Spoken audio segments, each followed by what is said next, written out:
네, 국제무역위의 제6주차 강의 무역상무개요에서 이 시간에는 무역관리 제도와 국제무역의 규칙에 대해서 간략히 살펴보도록 하겠습니다. 먼저 무역관리 제도에 대해서 살펴보겠습니다. 지난 시간에는 그 무역 상무란 게 뭐냐, 그리고 그 수출입의 절차에 대해서 아주 간략하게 봤습니다만은, 이러한 수출입의 절차를 국가가 어떻게 규율하는가, 규제하는가 라는 것이 무역관리라고 했습니다. 트레이드 컨트롤. 그래서 무역관리라는 것은 수출입의 거래 당사자가 자유롭게 체결한 수출입 계약을 이행할 때 국가에서 무역 정책에 따라서, 앞에서 우리가 무역 정책이라는 거 봤죠. 사전 사후적으로 무역 거래를 관리 또는 통제하는 것을 의미한다.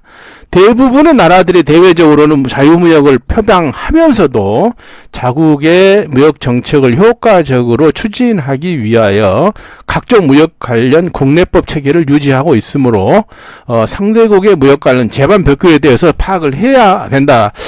이미 이제 교수가 그런 유사한 얘기를 언급을 했었죠. 우리는 자기 나라 자국의 어떤 법뿐만 아니라 그 수입국의 어떤 법규에 대해서도 이해를 할 필요가 있다는 얘기를 했었습니다. 그럼 법규에 의한 관리, 그럼 무슨 법에 의한 관리냐? 무역에 관련된 국가의 관리는 이 세 가지, 대형무역법, 관세법, 외국환 거래법, 이 세 가지가 근간이 됩니다. 가장 중요한 그 무역거래에 관한, 무역 관리에 관한 3법이죠. 3법. 그 중에서 대외무역법이 가장 이제 기본이 되는 것이고요. 이 대외무역법을 관할하는 정부 부처는 그 산업통상자원부가 되겠습니다. 그래서 무역 수출입에 관한 어떤 승인이나 거래 형태, 무역 관리자 등등 무역진흥 이런 거에 대한 걸 이제 언급하는, 규정하고 있는 가장 근간이 되는 기본 법규가 되겠습니다. 관세법이야 이제 앞에서 많이 봤고 여러분도 알고 있죠. 관세를 어떻게 부과하느냐, 어떻게 통관을 시키느냐, 이거에 대한 것을 이제 규정하는 게 관세법이죠. 그 다음에 외국환 관리법. 이건 이제 과거에는 그 외국환 관리법이라고 해서 지금 외국환 거래법이라고 조금 용어가 달라졌죠. 과거에는 관리 그러면은 돈을 밖으로 나가기 어렵게 이렇게 만들어 놨던 그런 거였죠. 국가가 그 외환을 통제하기 위한 법이다 이렇게 했는데, 지금은 이제 우리가 그 금융이 자유화됐잖아요. 금융시장이. 그렇기 때문에 외국환 거래를 하는데 그걸 돈을 못 쓰게, 외환을 못 쓰게 거래하기를 못하게 하는 그런 게 아니라, 지금은 이제 주로 어떤 외환을 해외에다 도피시킨다든지, 투기를 한다든지, 이런 목적, 그러니까 좀 안정화되고 안정적으로 그 외환 시장이 움직일 수 있도록 해주기 위해서 이제 그 외국환 거래법이라고 그렇게 규정을 하고 있고요. 과거같이 수입을 못하게 하는 그런 건 아니다 이거죠. 네, 그래서 어떤 그 수출입 대금을 지급하는 방법, 받는 방법, 이런 것에 대해서 언급하고 있다, 이렇게 보면 되겠습니다. 그런데 이 세 가지 법만 이제 그 수출입을 하는데 해당되는 게 아니고, 다른 법도 굉장히 많습니다. 굉장히 많아요. 왜냐하면 이제 분야에 따라서 그 수출입을 규제하는 그런 이제 사항들이 여러 법에 나와 있거든요. 이게 예를 들자면 식품이나 이런 것들은 어떻습니까? 유생 처리가 돼야 되는 거죠. 그리고 특히 이제 농산물 같은 게 국내에 들어올 때 거기에 우리나라에 없는 병해충이 이제 묻어온다든지 이렇게 되면은 굉장히 곤란해지죠. 그리고 그 조류 독감이나 아니면 구제역 같은 그런 동물들의 이제 전염병이 이제 우리나라에 들어오지 못하도록 하기 위한 그런 위생에 관한 거 있지 않습니까? 그런 것들을 여러 법들에 이제 거기에 규정이 돼 있는 거죠. 그래서 그냥 단순한, 물론 이제 수출을 하는 데는 그렇게 많은 기타 법이 그렇게 많지는 않지만, 수입에 대해서는 하나하나 대부분 다 또 개별 법으로 그런 어떻게 수입하라라는 것이 규정돼 있다라고 보면 되겠습니다. 여러분들 이런 이제 그 대외무역법 보고 있는데요. 대외무역법은 네, 여기는 지금 뭐 이제 바로 이제 여러분들이 나중에 이제 찾아보면 되겠습니다. 국가법령정보센터, 이건 네이버 같은 데서 금방 볼 수 있어요. 거기 보면 대외무역법을 이렇게 볼 수가 있습니다. 그 다음에 대외무역법은 관리 계속 하겠습니다. 우선 대외무역법에 대한 관리부터 먼저 하겠습니다. 1986년에 제정했고요. 대외무역을 진흥하고 진흥하고 공정한 거래 질서, 이게 굉장히 중요한 얘기죠. 그러니까 뭐 돈을 막 수출한다 해가지고 물건을 잘못 보낸다든지 뭐 수입한다 해서 돈을 떼먹네, 그런 거 하면 안 된다. 그건 이제 그 공정한 이제 질서를 어지럽히는 거 아닙니까? 물건을 잘못 보낸다든지 뭐 인증을 안 받고 그냥 밀수식으로 들어오네, 그런 걸 못하게 하는 게 공정한 거래 질서라는 것이죠. 그래서 이런 것을 이제 확립해가지고 국제수출 균형, 그러니까 지나치게 무역 적자가 많이 난다든지 흑자가 많이 나는, 뭘 흑자 나는 거야 그렇게 나쁠 게 없지만은 이제 그런 국제수지가 좀 균형되게 통상을 확대하고자 한다, 그런 목적으로 이제 제정된 법이죠. 그래서 이 모든 무역 거래는 이 대무역법이 일반적으로 적용되는 것을 된다라고 규정을 하고 있어요. 그러니까 다른 법에서 이 대무역법을 적용하지 않는다, 그런 말이 나오지 않는 한 대무역법이 전반적인 무역 거래에 적용이 된다는 것을 이해하면 되겠습니다. 네. 그래서 대무역법에 의해서는 무역 관리가 두 가지로 나눠질 수 있어요. 주체에 의한 관리와 객체에 의한 관리. 근데 주체에 의한 관리, 앞에서 우리가 그 무역의 주체와 객체라는 걸 잠깐 봤지 않습니까? 이게 주체는 그러니까 무역을 하는 사람들이죠. 그러니까 무역을 하는 자연인도 있고 회사도 있고, 이제 무역을 하는 사람들을 어떻게 관리하느냐, 그거죠. 그래서 그 당시 1980년대에 이 대무역법이 제정될 때는 그 무역업자를 이렇게 허가해 줬어요. 허가.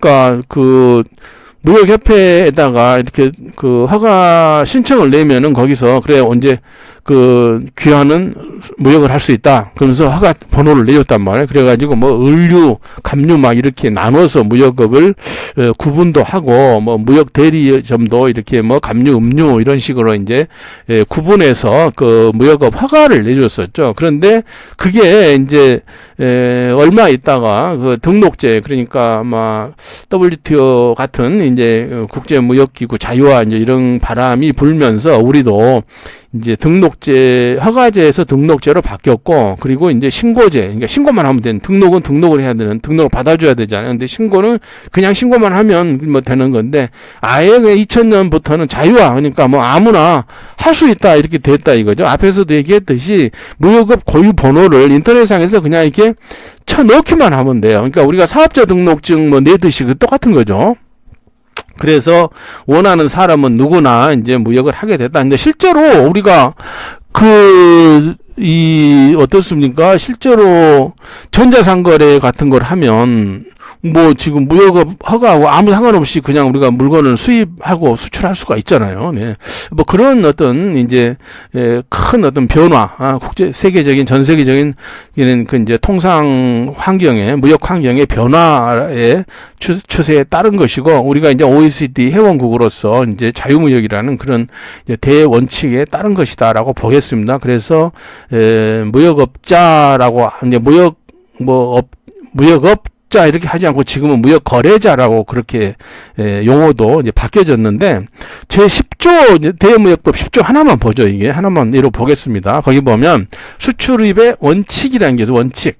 물품 등의 수출인가 이에 따른 대금을 받거나 지급하는 것은 이 법은 목적의 범위 내에서 자유롭게 이루어져야 된다. 참 그렇지 않습니까? 이제 우리가 앞에서 지난주 차에 뭐 가트나 WTO가 자유무역을 뭐 확대시키기 위한 그런 목적으로 전 세계 여러 나라들이 이제 협정을 맺고 했지 않습니까? 그러니까 여기 우리 대무역법에도 수출입의 원칙이 이렇게 천명되어 있는 거예요. 자유롭게 무역을 하도록 해야 된다라는 그런 대원칙이 천명되어 있는 겁니다. 그리고 무역 거래자는 그랬습니다. 이게 과거 같으면 뭐 갑류 무역업자는 뭐 그렇게 했겠죠. 근데 지금 무역 거래자는 대외 신용도 확보 등 무역 자유무역 질서를 유지하기 위하여 자기 책임으로 거래를 성실히 이행해야 된다. 이게 이제 이런 게 뭐겠습니까? 무역 거래를 하는 데 있어서 우리나라의 대외 신용도, 그러니까 한국이, 예를 들어 이런 거죠. 물건을 온라인 쇼핑에서 글로벌 셀러로서 물건을 보내준다고 해놓고서 실제로 보내주지 않아가지고, 이제 물건을 전자상거래에서도 산 사람이 이게 뭐 화가 나가지고 물건을 다시 보내주라 하는데 안 보내주고 이런 일이 벌어지게 되면은 이게 어떻게 보면 굉장히 문제가 될 수도 있죠. 그런 사람이 화가 나서 블로그에 올린다든지 유튜브에 올린다든지 그러면 어떻게 됩니까? 대한민국의 신용도가 굉장히 나빠져 버리죠. 그런 일들이 종종 지금 있지 않습니까? 그래서 그런 대신용도를 이게 유지하기 위해서 자기가 정말 스스로 성실하게 무역 거래를 해야 된다라는 대원칙이 이렇게 천명이 되어 있는 것입니다. 네. 객체에 의한 관리. 객체라는 건 뭐죠?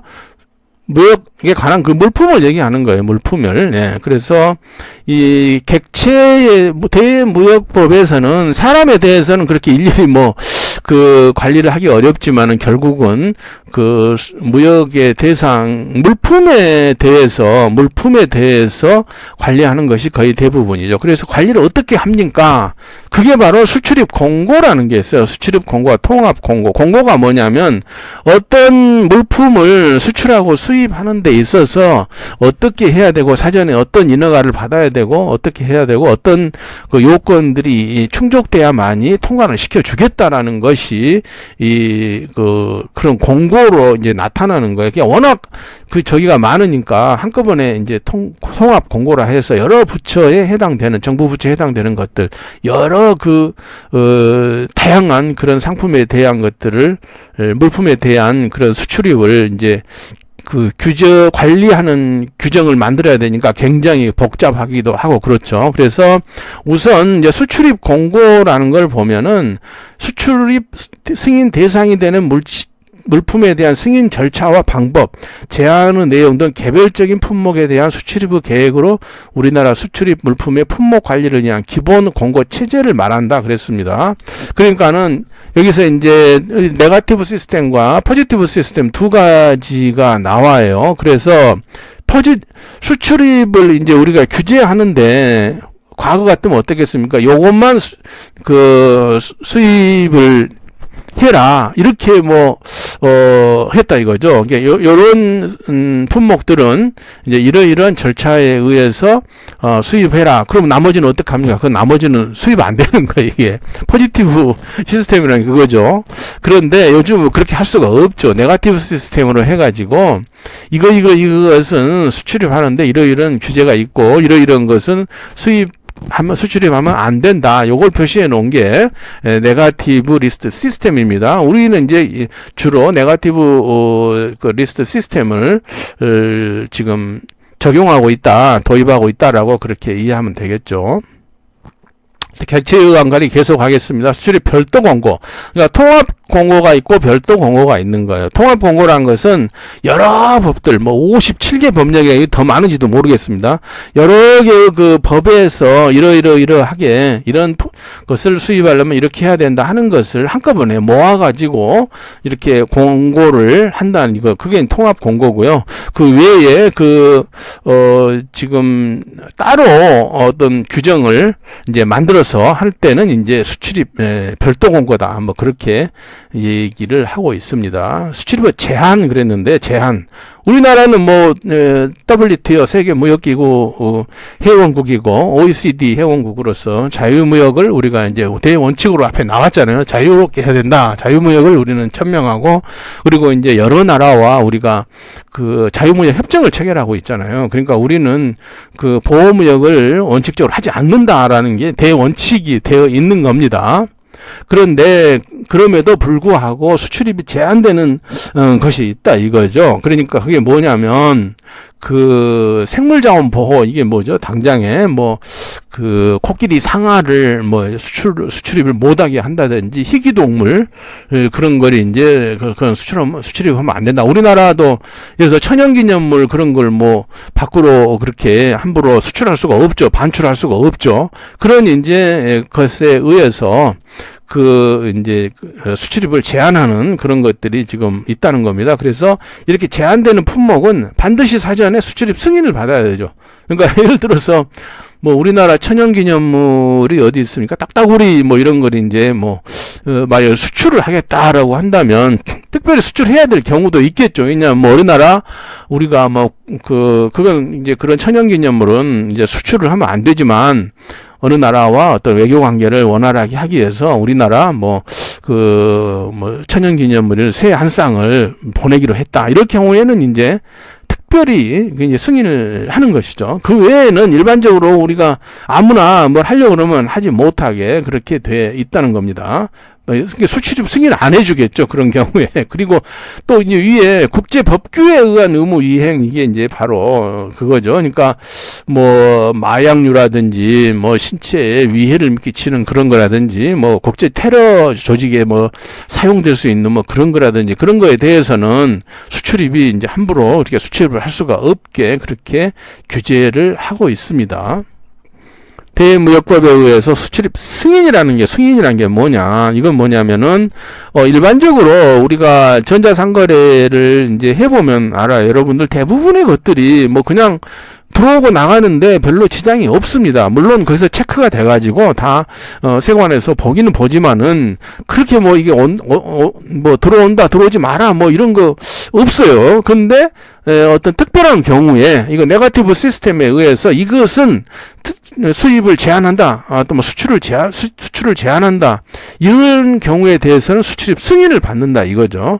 우리가 지난해 그 초기에 코로나가 만연할 때 갑자기 그 마스크 대란이 일어났지 않습니까? 그래서 그때 마스크 대란 때 이제 정부에서 긴급히 수출 제한을 걸었죠. 그러니까 우리나라 마스크가 해외로 막 나가는 걸 못 나가게 그래가지고 그걸 뭐 무게로 달아가지고 뭐 해외에 있는 뭐 우리 가족이나 그런 동포들한테 뭐 한 달분 이상 못 보냈다. 그런 이제 것들을 하고 했는데 그게 바로 수출입 승인이 되겠습니다. 근데 뭐 수출입 승인 받아야 되는 게 그렇게 많지는 않아요. 지금 많은 이제 물론 요건에 따라서 수출입 승인을 특별히 받아야 되는 경우가 있긴 있는데 이제 많지는 않지만은 이제 요건을 확실히 우리가 지켜야 되는 거죠. 그래서 그 요건을 지키면 이제 수출입 신고 필증을 받을 수가 있는 겁니다. 이제 통관할 때. 근데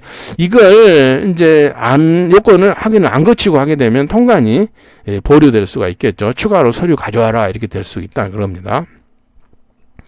그 다음에는 이제 외국환 거래법으로 가겠습니다. 앞에서 봤듯이 외국환 거래법은 기획재정부 소관 사업입니다. 법은 이 법이 어느 정부 부처의 소속이라는 것이 이게 나와 있어요. 그래서 이 법의 소관 부처 그리고 어느 중앙정부 부처의 어느 과가 담당이다. 과 이름까지 나와 있습니다. 나중에 여러분들 한번 보시기 바랍니다.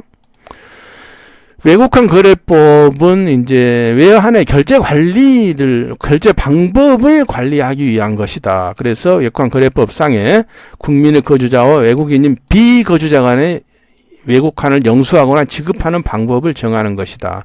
여러분들 거주자와 비거주자라는 이제 어려운 용어가 나오는데 거주자는 우리나라 내에 있는 이제 거주자가 거주자고 그다음에 외국에 우리 국민이라 해도 해외에 뭐 얼마 이상 뭐 나가 있는 경우나 이런 경우에는 비거주자로 쳐버립니다. 그래서 예를 들어서 근데 이제 잠시 나가 있는 건 그건 비거주자가 아니고요. 이제 그 나라에 가서 뭐 취업을 했다든지 이런 데는 비거주자가 되는데 이제 그런 게 이제 외관 거래법보다는 이제 우리나라 소득세법이나 이런 데 나온 개념이죠. 그래서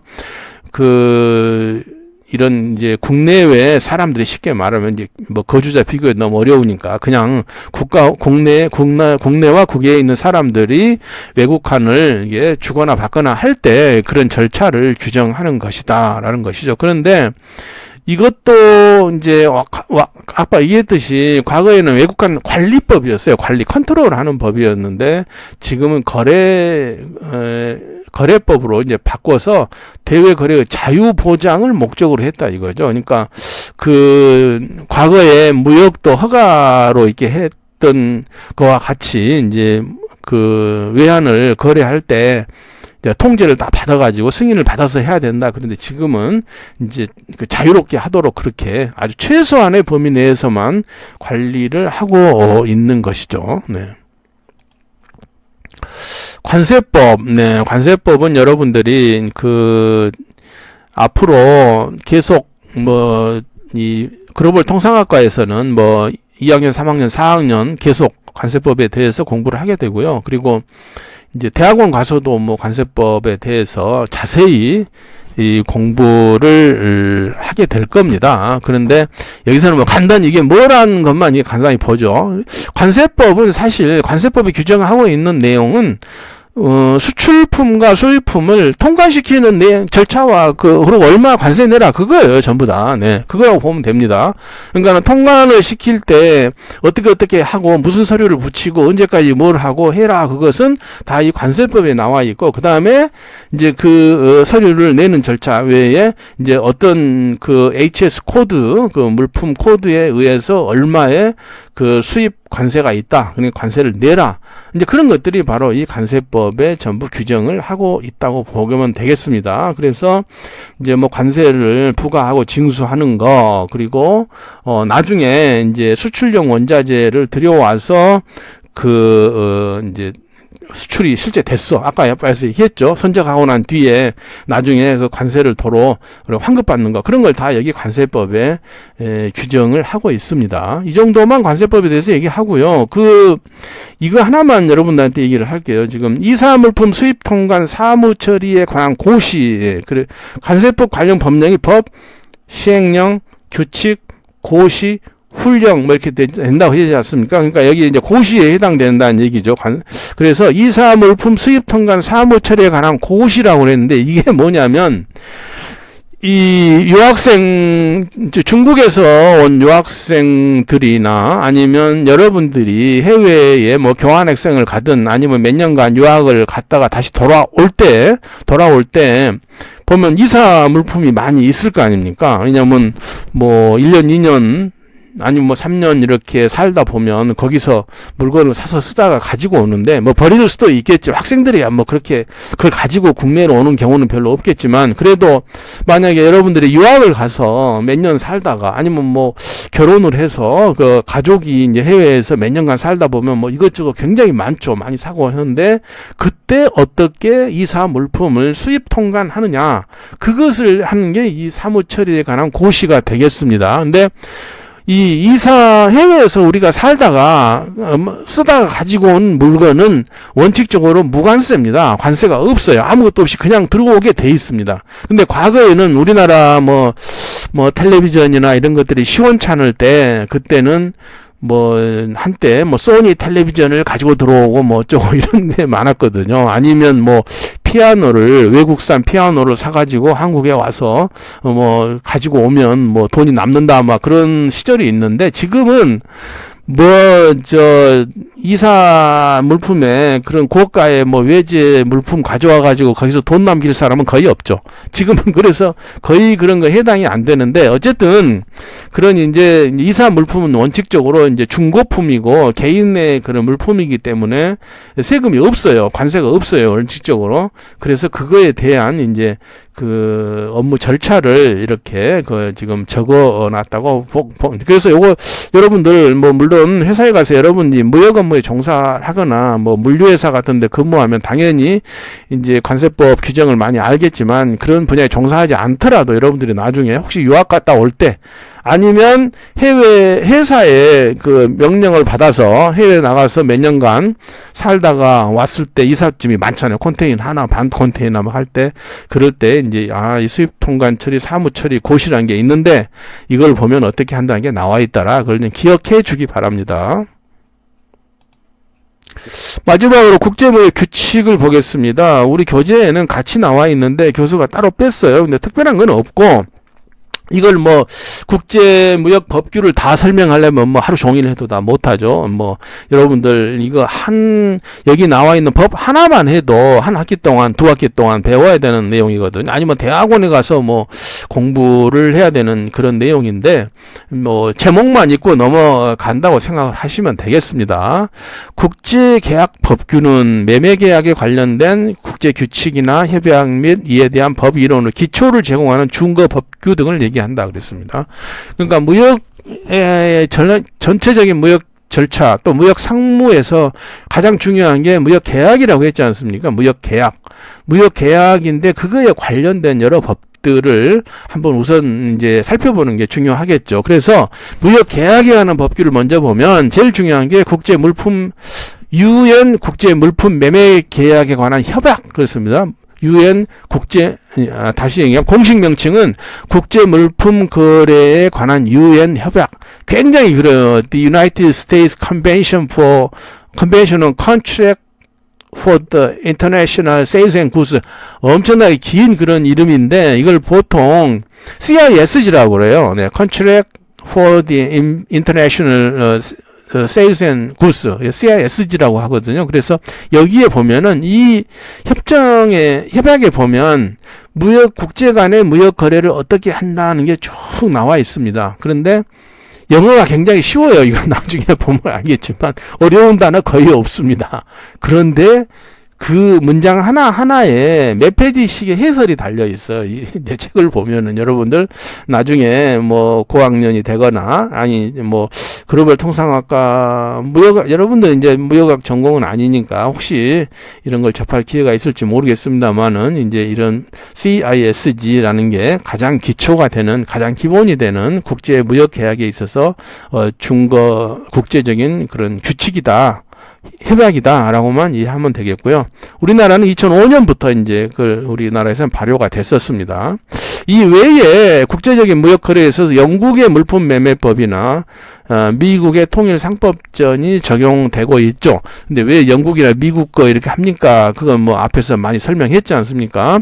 이제 이 무역거래, 국제무역은 영국이나 네덜란드, 미국 이런 데서 주로 법을 만들고 그 나라의 이제 법에 따라서 국제적인 이제 규칙으로 이미 정립이 되어 있다. 준거 법규이기 때문에 여기에 지금 적혀 있는 겁니다. 그래서 실제로 그런 법들이 이제 국제적으로 어떤 소송이 이제 지금 됐거나 그럴 때는 이제 이런 법들을 참고하겠죠. 그 다음에 이제 이건 뭐 계약에 관한 법규인다고도 할 수 있고 아닐 수도 있는데 인코텀즈라고 여러분들 들어봤을 겁니다. 이건 이제 인코텀즈는 이제 정형거래 조건이라고 그러는데 ICC라는 게 있어요. 인터내셔널 챔버 오브 커머스라는 국제 상업회의소라는 게 그런 기관이 있는데 그 상업회의소에서 10년마다 한 번씩 제정을 합니다. 그래서 뭐 FOB, CIF 등등등 해서 우리가 무역 계약을 할 때 전부 다 이걸 뭐 계약을 하나하나 다 이렇게 하려면 얼마나 그런 이제 계약서가 많아져야 되겠어요. 그래서 무역 거래를 할 때 좀 간단하게 하기 위해서 이 인코텀즈라는 이제 국제적으로 통용이 되는 그런 거래 조건을 이제 국제 상업 ICC가 10년마다 발표를 해요. 그래서 지금은 2020년 2020이 지금 시행 중에 있는데 그래서 여기 인코텀즈에 이제 10개 정도의 이제 10개 남짓 되나요? 근데 약어로 돼 있어요. 약어로 뭐 FOB 그러면 프리 온보드 이렇게 해가지고 돼 있는데 FOB 부산 그러면 무슨 말이냐면 우리가 수출할 때 FOB 부산으로 합시다. 그 말은 내가 부산항까지 내 컨테이너를 끌고 가서 거기서 이제 배에다가 실어주겠다. 그 다음에 실은 다음에는 나는 몰라. 당신이 책임져. 이렇게 된다 이거죠. 그러니까 이제 그걸 일일이 다 전부 계약할 때마다 얼마나 복잡하겠어요. 그래서 이제 이런 정형 거래 조건을 딱 이제 전 세계적으로 적용될 수 있는 거래 조건을 만들어 놓으면 어떻겠습니까? 수출업자와 수입업자가 계약을 할 때 종이 한 장에 FOB 부산 이렇게 딱 해놓으면 서로 다 안다 이거죠. 서로 그 말만 해도 무슨 말인지 이렇게 다 알게 해놓은 게 인코텀즈가 되겠습니다. 그래서 계약 체결할 때 이 인코텀즈가 굉장히 많이 이제 쓰이고 굉장히 중요하죠. 그 다음에 결제, 무역 결제에 관한 법규가 되겠습니다. 대금 결제, 그러니까 대금 사실은 뭐, 여러분은 여러 번 얘기했지만 왜 무역을 하죠? 돈 벌려고 하지 않습니까? 돈을 자기가 무역 수출을 했는데 돈이 제대로 자기 통장에 탁 들어와야 될 거 아니에요. 그래서 대금 결제가 굉장히 이제 뭐 핵심적인 무역 그 절차 중에 하나라고 하지 않겠습니까? 그래서 그 돈 받는 거에 대한 여러 가지 국제적인 규칙이나 준거 법규들이 많이 마련돼 있어요. 그래서 제일 중요한 신용장, 레터 오브 크레딧을 만드는 그런 이제 만들어서 발행해서 거래하는 그 신용장 통일 규칙이라는 게 있고, 그리고 추심에 관한 규칙, 은행 간 신용장 대금 보상 통일 규칙 등등등, 그리고 이제 미국의 통일 상법전이나 영국의 환흥법 이런 것들이 준거법으로 적용이 되고 있다고 생각하면 되겠습니다. 그 다음에 운송보험 중재에 관한 법규입니다. 네, 이제 운송보험 중재인데, 운송에 관한 이제 국제법규는 해상운송과 항공운송을 나눠볼 수가 있죠. 그래서 해상운송에 관한 것은 이제 헤이그 룰이라고 그래요. 헤이그 조약인데, 이건 선화증권에 관한 비ll 오브 레이딩, 그러니까 우리가 물건을 앞에서 이제 얘기했듯이 물건을 만들어서 선적을 하지 않습니까? 선적을 하고 나면 선사가 그 배 회사가 나한테 이 물건이 이제 실렸다. 그러니까 이거 여기는 무슨 물건이 실려 있고 땅에서 도장을 팡 찍어서 이렇게 스탬프를 찍어서 나한테 주죠. 수출업자한테. 그게 BL 아닙니까? BL. 그럼 BL을 어떻게 발행한다? 어떻게 이걸 이제 또 사용한다? 이런 것들이 어떻게 유통시킨다 하는 것들이 이 선화증권 조약에 들어가 있으니까 전 세계 모든 무역업자들은 이 선화증권 조약에 따라서 이제 선적을 하고 그것을 유통시키고 할 수가 있는 거죠. 그래서 또 하나의 그런 조약은 국제해상운송법 조약, 로테르담 룰이라고 합니다. 너무나 유명한 거죠. 헤이그를 로테르담 룰. 그래서 이제 해상운송에 관한 그런 국제적인 이제 법규가 있고요. 항공운송에 관해서는 왈서 컨벤션입니다. 국제항공운송에 관한 통일 규칙, 뭐 그리고 기타 여러 가지 이제 규칙들이 있는데, 여러분들 여기 외국에다가 어떤 물품 붙일 때, 복합운송 증권입니다. 권. 거기 보면은 무슨 규칙에 의하여 이 양식을 만든다 이런 게 있어요. 여러분 우체국에 가서 EMS 붙일 때 거기 무슨 양식이라고 써져 있다니까요. 그게 바로 여기 이 항공운송에 관한 국제 규범에서 나온 거다라고 여러분이 그렇게 이해를 하면 되겠습니다. 무역에 관해서는 영국해상법이에요. 영국해상법. 참 대단하죠. 이 모든 전 세계의 무역업자들이 적용하는 이 보험이 영국의 해상법을 그대로 적용하고 있다라고 한다면 대단하지 않습니까? MIA라고 약어로 그럽니다. MIA. 그래서 우리나라 상법도 이 영국의 보험 해상법을 거의 그대로 와서 거기에 규정하고 있는 거나 마찬가지예요. 네. 그리고 우리 실제로 이제 그렇게 적용이 되고, 실무에서 적용이 되고 있고, 그 다음에는 이제 적하 약관이라는 게 있어요. 클로스, 카고 클로스. 적하 약관이랑 협회 약관이라는 게 있는데, 그것도 나중에 여러분들이 이제 좀 더 깊이 있게 보험을 공부하게 되면 그걸 실질적으로 보험 전문을 약관 내용을 여러분들이 공부할 기회가 있을 겁니다.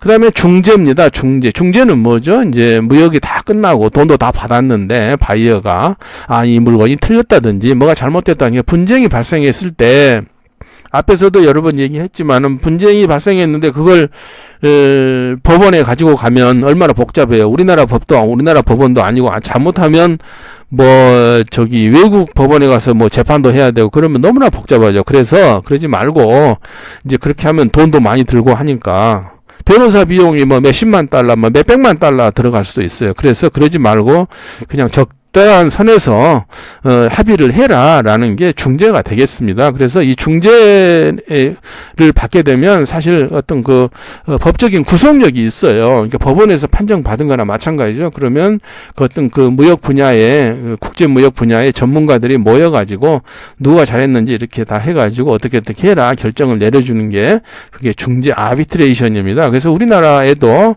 그 중재원이 있어요. 중재원이. 네, 그래서 거기에 이제 어떤 무역 분쟁이 발생했을 때, 그 이제 상사중재원, 한국 상사중재원에서 그런 중재 역할을 해주고 있습니다. 네.